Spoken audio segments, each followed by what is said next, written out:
Assalamualaikum warahmatullahi wabarakatuh. Perkenalkan, nama saya Lesna Arvina dengan NIM 22650032. Baik, di sini saya akan menjelaskan tugas manajemen proyek, yaitu tentang Project Time Management atau manajemen proyek TI.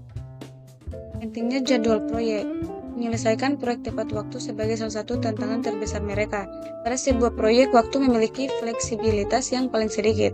Salah jadwal adalah alasan utama bagi benturan dalam proyek, khususnya selama pertengahan kedua proyek. Budaya penyebab konflik jadwal. Sini gaya kerja individu dan perbedaan budaya penyebab konflik jadwal.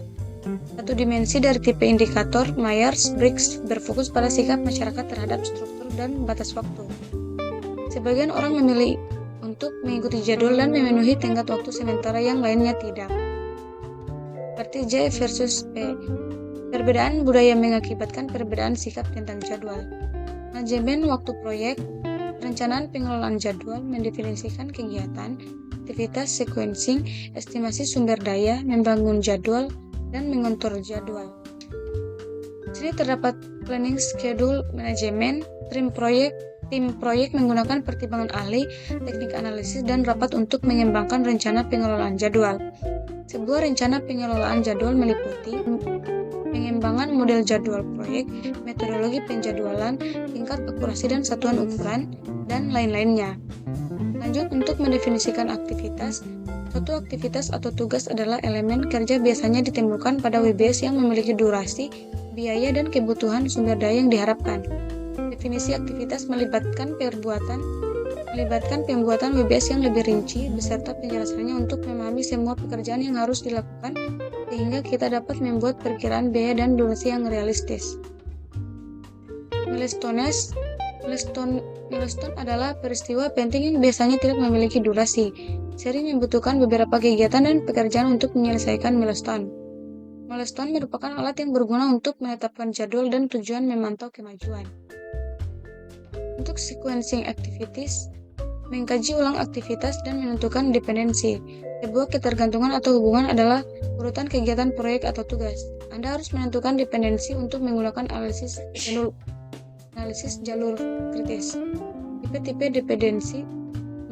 Mandatory dependency adalah melekat pada sifat dari pekerjaan yang dilakukan pada proyek, kadang-kadang disebut hard logic. Discretionary dependency didefinisikan oleh tim proyek, kadang-kadang disebut soft logic, dan harus digunakan dengan hati-hati karena mereka dapat membatasi pilihan penjadwalan kelak. External dependency melibatkan hubungan antara kegiatan proyek dan non-proyek. Untuk network diagram adalah teknik yang lebih disukai untuk menunjukkan aktivitas sequencing. Network diagram adalah tampilan skematis dari relasi logis antara atau urutan aktivitas proyek. Network diagram proyek X seperti pada layar tersebut. Terdapat A sama dengan 1, B sama dengan 2, C sama dengan 3, D sama dengan 4, E sama dengan 5, F sama dengan 4, G sama dengan 6, A sama dengan 6, dan lain-lainnya. Lanjut ke proses membuat diagram AOA. Cari semua kegiatan yang dimulai pada node 1, gambarkan node finishnya, dan tarik panah antara node 1 dan node-node berikutnya. Kemudian masukkan nama dan durasi estimasi kegiatan pada panah yang sesuai. Kedua, menggambar diagram network dari kiri ke kanan. Carilah burst atau gabungan. Burst terjadi ketika sebuah node tunggal diikuti oleh dua atau lebih aktivitas. Sebuah penggabungan terjadi ketika dua atau lebih node mengawali node tunggal. Lanjutkan menggambar network diagram proyek sampai semua aktivitas pada diagram memiliki dependensi. Sebagai aturan praktis, semua panah harus menghadap ke arah kanan dan sebaiknya tidak ada panah yang memotong network diagram AOA. Lanjut ke Precedence Diagram Method atau PDM. Aktivitas digambarkan dengan kotak, panah menggambarkan relasi antar aktivitas, lebih populer daripada metode ADM dan digunakan oleh perangkat lunak manajemen proyek, dan lebih baik dalam menampilkan berbagai jenis dependensi. Lanjut ke task dependensi tipe. Seperti pada layar, terdapat task dependensi, sampel, dan deskripsi. Lanjut ke estimasi rekurs kegiatan. Sebelum memperkirakan durasi kegiatan, kita harus memiliki gagasan yang bagus tentang jumlah dan jenis sumber daya yang akan ditugaskan untuk setiap kegiatan. Mempertimbangkan isu-isu dalam mengestimasi sumber daya. Sebuah resource breakdown struktur adalah struktur hierarkis yang mengidentifikasi sumber daya proyek berdasarkan kategori dan jenisnya. Untuk estimasi durasi kegiatan, durasi termasuk jumlah aktual waktu bekerja pada kegiatan ditambah waktu yang telah berlalu. Effort adalah jumlah hari kerja atau jam kerja yang dibutuhkan untuk menyelesaikan tugas. Effort setiap durasi pekerjaan biasanya tidak sama. Orang yang melakukan pekerjaan harus membantu membuat estimasi dan seseorang ahli harus mengkajinya. Lanjut ke estimasi 3 point. Estimasi yang mencakup kemungkinan besar dan perkiraan pesimis serta perkiraan optimis, seperti 3 minggu untuk optimis, 4 minggu untuk yang paling mungkin, dan 5 minggu untuk estimasi pesimis.